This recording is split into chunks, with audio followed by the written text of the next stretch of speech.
अस्सलाम वालेकुम and welcome to all of you on the platform of superior services academy. आज जो हमारा टॉपिक है वो बेसिक मैथमेटिक्स पे, जिसमें इंशाल्लाह हम मैक्सिमम जो हमारे क्वेश्चंस होंगे जो आपके पेपर से रिलेटेड है उनको कवर करेंगे, इंपॉर्टेंट टॉपिक्स को कवर करके। तो सिलेबस हम देख लेते हैं। रेंज हमने इसमें करनी है। रेंज क्या होती है, मीन, मीडियन, मॉड या एवरेज क्या होता है। उसके बाद series question, simplification question, ratio, proportion question, percentage, algebra and finally geometry. तो ये हमारा सिलेबस है जो हमने मैथ के अंदर करना है। ठीक है, तो इसमें किसी को कोई प्रॉब्लम होगा तो वो अपना जो क्वेश्चन है वो ग्रुप में कर सकते हैं। तो क्वेश्चन नंबर 1 है वो हमारा रेंज से रिलेटेड है। रेंज बेसिकली क्या है, range is maximum minus minimum. कि आपको क्वेश्चन के अंदर जो मैक्सिमम वैल्यू दी गई है उसको आप उसमें से माइनस करेंगे मिनिमम, तो वो आपके पास रेंज आ जाएगी। क्वेश्चन है हमारे पास 10, 9, 12, 11, 8, 15, 9, 7। ये हमारे पास एक क्वेश्चन है और इसकी हमने रेंज फाइंड करनी है। तो उसके लिए आप क्या करोगे, फॉर्मूला सिंपली यूज करोगे। Range is equal to maximum minus minimum. तो मैक्सिमम वैल्यू आप देखेंगे ये सीरीज के अंदर मैक्सिमम सबसे बड़ी वैल्यू कौन सी है, दैट इज 15, और सबसे छोटी कौन सी है, 7। तो 15 माइनस 7 आपके पास जब करोगे तो आपके पास आंसर आ जाएगा 8, जो कि आपकी इस क्वेश्चन की रेंज है। ठीक है, तो आपने सिंपली जो आपका फॉर्मूला है उसको आप याद करके अपना आंसर फाइंड आउट कर सकते हो। इसी क्वेश्चन को वो घुमा के आपको एक और एंगल से भी पूछ सकता है, और वो कहेगा कि if range of a series is 8, range वो खुद बता रहा है, तो फाइंड मैक्सिमम वैल्यू अगर मिनिमम वैल्यू 7 हो। उसी क्वेश्चन के हमने स्टैटिस्टिक्स उठाए हैं कि क्वेश्चन के अंदर हम 8 सपोज कर रहे हैं, रेंज उसने दे दी है और मिनिमम वैल्यू उसकी 7 है, तो हमें मैक्सिमम वैल्यू फाइंड करनी है। उसके लिए भी सिंपली आप क्या करोगे, फॉर्मूला लगाओगे, range is equal to maximum minus minimum. Maximum क्योंकि हमने इस क्वेश्चन के लिहाज से फाइंड करनी है, मिनिमम उसने हमें 7 दे दी है, और रेंज हमारे पास ऑलरेडी 8 है। तो इसको जब सॉल्व करेंगे, ये -7 है, जब इसको इक्वल के साइन के दूसरी तरफ जाएगा तो ये +7 हो जाएगा। तो 8 + 7 हमारे पास क्या बन जाएगा, 15। तो हमारे पास मैक्सिमम वैल्यू क्या है, 15 है। और यही हमारी जो मेन क्वेश्चन था उसके अंदर भी ये 15 ही थी। ठीक है, तो क्वेश्चन वो एक ही है, वो उनको डिफरेंट एंगल से आपसे पूछ सकता है। अब हमारा जो टॉपिक नेक्स्ट है वो है मीन फाइंड करना। मीन फाइंड करने के लिए हम सबसे पहले क्वेश्चन से स्टार्ट करते हैं। Find mean of the following data. Data वो आपको दे देगा, जैसे क्वेश्चन है 2, 5, 4, 10, 14, 9 और 12। सॉल्व कैसे करना है, सॉल्व करने के लिए सबसे पहले आपको मीन का फॉर्मूला आना चाहिए। Mean is equal to sum of all values divided by total number of values. तो जितना भी वैल्यूज दी हैं हमने इनका सम करना है, हम इनको ऐड कर देंगे। 2 + 5 + 4 + 10 + 14 + 9 + 12 divided by total number of values.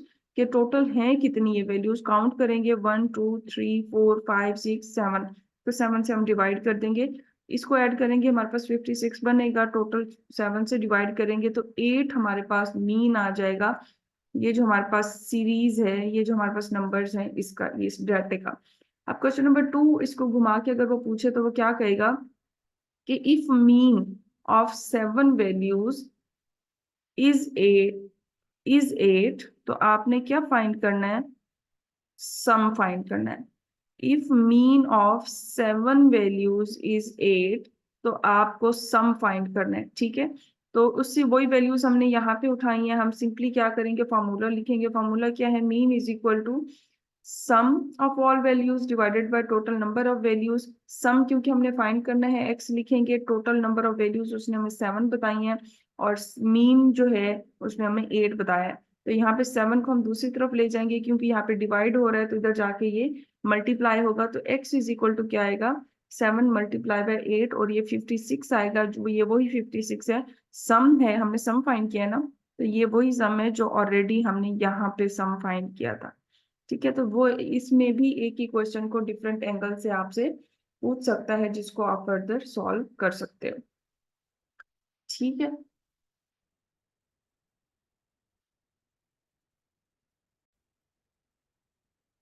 Next जो हमारा है वो मीडियन। मीडियन का मतलब होता है मिडल वैल्यू।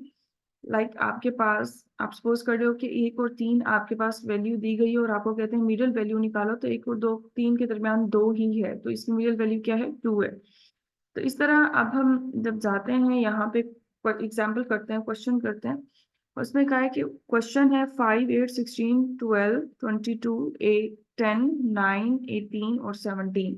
आपको कहा जाता है कि आप मीडियन फाइंड करो। मीडियन का क्या मतलब है? मिडिल वैल्यू या दरमियान वाली वैल्यू।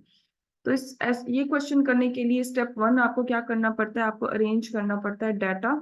सबसे पहले स्मॉल वैल्यू, फिर उससे बड़ी, फिर उससे बड़ी, और इस तरह आप इस सीरीज को अरेंज कर लेते हो।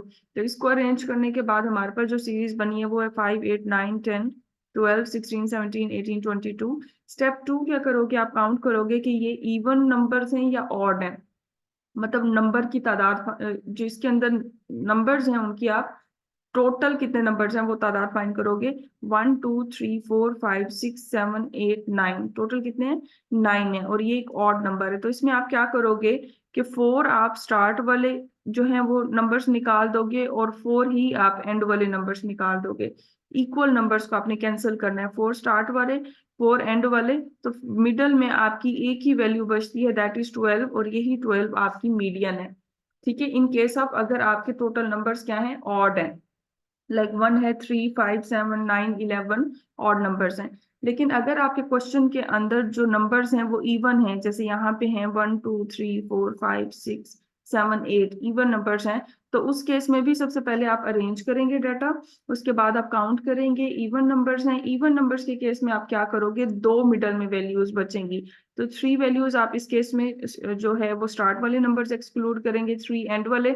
दरमियान में जो वैल्यूज हैं इन दोनों को आपने ऐड करके 2 पे डिवाइड करना है। ऐड करेंगे 10 और 12 को तो हमारे पास 22 बनेगा, 2 पे डिवाइड करेंगे तो 11।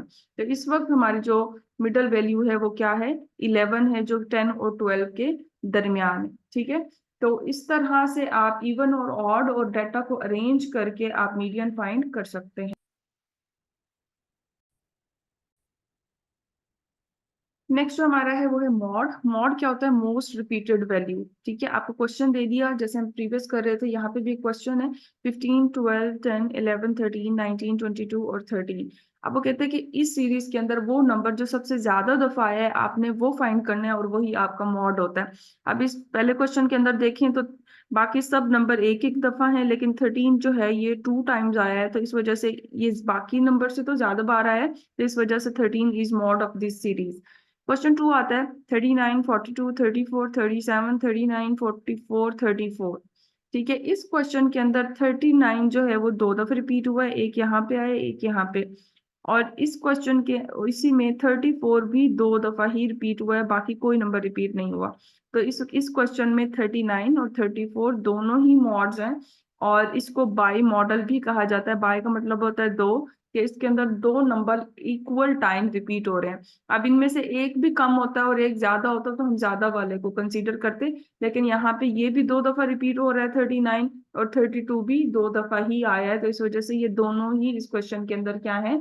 मॉड है। तो मॉड क्या होगा? Basically most repeated number. आप सीरीज देखेंगे उसमें से जो नंबर सबसे ज्यादा दफा आया होगा, सिंपली आपने उसका मॉड कह देना है। अगर 2 नंबर इक्वल टाइम ज्यादा आए हुए हैं तो आप 2 कह देंगे। ठीक है, तो ये सिंपल सा आपका क्वेश्चन है। अच्छा, नेक्स्ट जो हमारा है वो है सीरीज फाइंड करना। सीरीज क्या है? बेसिकली आपको नंबर्स दे दिए जाते हैं और एक जगह पे वो क्वेश्चन मार्क लगा देंगे और आपको कहेंगे कि बताएं कि यहाँ पे बाकी सीरीज को देखते हुए आपको क्या लगता है कि यहाँ पे क्या नंबर आएगा। तो अगर इस क्वेश्चन में देखें तो 1, 2, 3, 4 और आगे 6 है, तो एक कंटिन्यूअस सीरीज चल रही है नंबर की, नेचुरल नंबर्स की। तो 1, 2, 3, 4, तो नेक्स्ट क्या होना चाहिए?